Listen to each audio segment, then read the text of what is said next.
So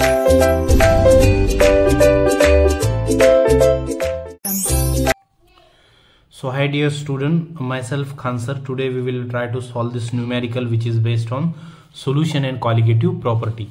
जो numerical है वो हमारा कुछ इस तरह से है, that is the H2SO4 with the percentage of 98% by mass and it has the density of 1.8.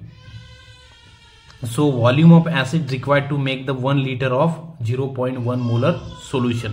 ठीक है, ये हमें निकालना है. क्लियर है? तो बेसिकली इस प्रॉब्लम में हमें क्या करना है, हमें 1 मोल का सॉल्यूशन बनाना है NaOH का. क्लियर है? तो NaOH का बनाने के लिए हमें कितना अमाउंट ऑफ सॉल्यूशन लगेगा वो हमें यहाँ पर फाइंड आउट करना है. तो पहले क्या करेंगे, हम नॉर्मेलिटी ऑफ H2SO4 निकालने की कोशिश करेंगे. वो किस तरह से हो जाएगी, that will be 98% into density that is 1.8 into 10 divided by 49 जो कि इसका इक्विवेलेंट वेट है. इसको कैलकुलेट करने के बाद ये वैल्यू जो है नियर अबाउट करना है हमको. सो ये कितने की इक्वल आ जाएंगी, दैट विल बी 1764. तो हम इसको कंसीडर कर लेंगे, दैट इज 4/9.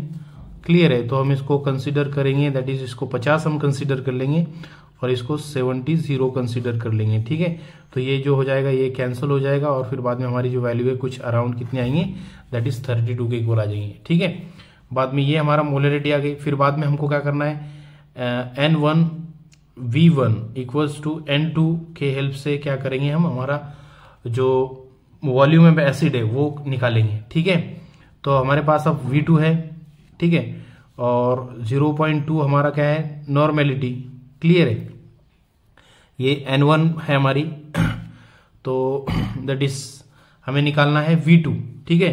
तो V2 इज इक्वल्स टू क्या हो जाएगा, दैट इज N1.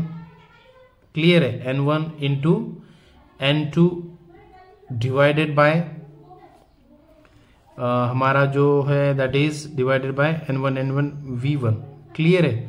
तो वैल्यू पुट करेंगे हम यहाँ पर हमारी. तो वैल्यू किस तरह से हम पुट करेंगे, अब यहाँ पर देखिए.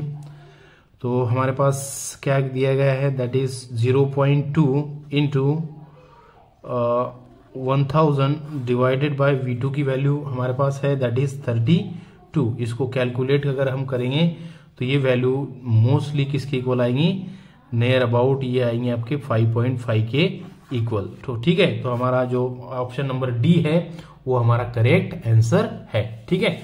हाँ, इसके बाद लास्ट का जो क्वेश्चन है हमारा, दैट इज वो हम सॉल्व करने की कोशिश करेंगे. A mixture of N2 AR2 gas is in a cylinder contain 7 gram and N2 is 8 gram of the solution. So total pressure of the gas in the cylinder is 27 bar. So partial vapor pressure of N2 निकालना है हमें. ठीक है? तो वो निकालने के लिए हमारे पास एक फॉर्मूला है. ठीक है? That is N2 divided by N2 plus NAR2 और टोटल प्रेशर. ठीक है? तो वैल्यू हम पुट करेंगे. तो दैट विल बी 7/28 हो जाएगा N2 का. ठीक है? और उसको डिवाइडेड करेंगे हम किससे, दैट इज 7/28 प्लस हमारा जो आर्गॉन है, आर्गॉन का जो मॉलिक्यूलर वेट है दैट इज वो कितना है, दिया गया है यहाँ पर वेट उसका, हाँ 8/48. क्लियर है? और इंटू 27. इसको अगर हम कैलकुलेट करेंगे तो ये है वैल्यू नियर अबाउट हमारी 15 बार के इक्वल आएंगी. ठीक है? तो जो पार्शियल वेपर प्रेशर प्रोड्यूस होगा वो N2 का किसके इक्वल होगा, दैट इज 15 बार. क्लियर है? आई होप आपको ये समझ में आया होगा. क्लियर है? Hi dear student, myself Khan sir. Today we will try to solve this numerical which is based on solution and qualitative property. इस एग्जांपल में हमें क्या पूछा गया है, देखिए आप. In 1 molar solution that contain 0.5 mole of solute there is. ठीक है?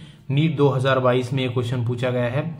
तो वो बता रहे हैं कि अगर एक सॉल्यूशन में 0.5 मोल क्या है, सोल्यूट है, तो सॉल्वेंट जो होगा वो कितना होगा, ऐसा यहाँ पर पूछा गया है। ठीक है, अब ये बेसिकली ये जो क्वेश्चन है किससे रिलेटेड है,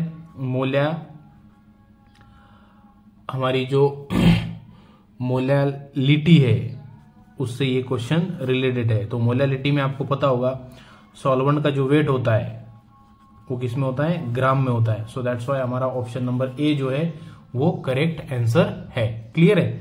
हाँ, दूसरा जो हमें यहाँ पर पूछा गया है कि which of the following is a temperature dependence. ठीक है, अब ये जो हमारे मोलैरिटी, मोल फ्रैक्शन और परसेंट बाय वेट, अब इसमें जो होता है, जो हमारा सॉल्वेंट का जो वॉल्यूम होता है वो किस में होता है, ग्राम में होता है।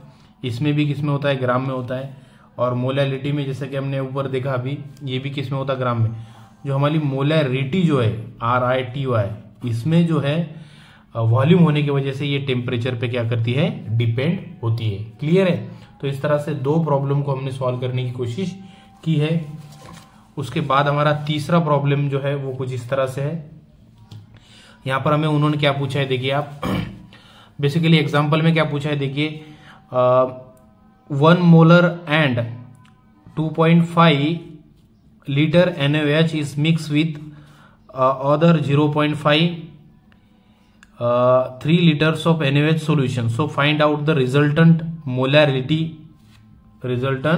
molarity of the solution. ठीक है, अब इस क्वेश्चन में हमें उन्होंने क्या किया है कि एक 1 मोलर NaOH को क्या किया है, एक दूसरे जो हमारा 0.5 मोलर NaOH था उसके साथ क्या किया है, मिक्स किया है।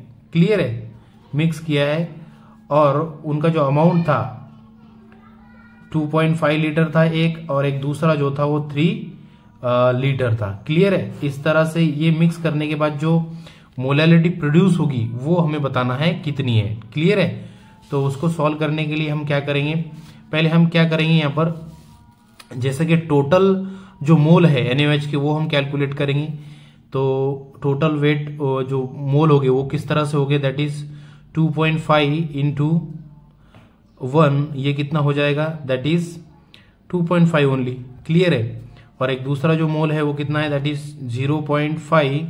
क्लियर है, इंटू कितना 3। ठीक है, और 3 5 15, तो ये कितना हो जाएगा 1.5।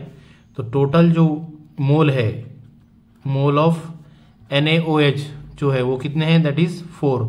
क्लियर है, 4 है। और टोटल वॉल्यूम ऑफ सॉल्यूशन कितना है, दैट इज 5.5।